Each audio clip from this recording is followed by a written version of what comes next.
अस्सलाम वालेकुम, आप देख रहे हैं 39 न्यूज़। नजर डालते हैं आज की न्यूज़ पर।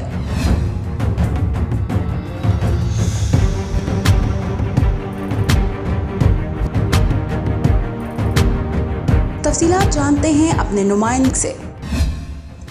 जद्दा में कौंसल जनरल खालिद मजीद की रिहाइशगाह पर यौम सियाह कश्मीर के हवाले से तक़रीब का अहतमाम किया गया, जिसमें पाकिस्तान कम्युनिटी और सऊदी दानिशवरों ने शिरकत की। सऊदी दानिशवर और अरब न्यूज़, सऊदी गज़ट के साबिक़ एडिटर, अल बिलाद के एडिटर खालिद अलमीना, डॉक्टर फैज़ल आबिदीन, साबिक़ सफारतकार सालेह अली अल गामदी, OIC में इंसानी हकूक़ के नुमाइंदे और कौंसल जनरल खालिद मजीद ने खिताब किया।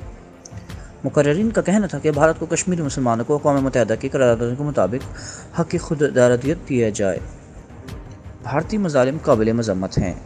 इस मौके पर सऊदी सहाफ़ी तज़किया निगार खालिद अलमीना ने कहा कि भारत का आर्टिकल 370 असल मसला है और इसराइली तर्ज पर डेमोग्राफी की तब्दीली है, जिसे वो फ़लस्तीन में एक मिसाल बनी हुई है।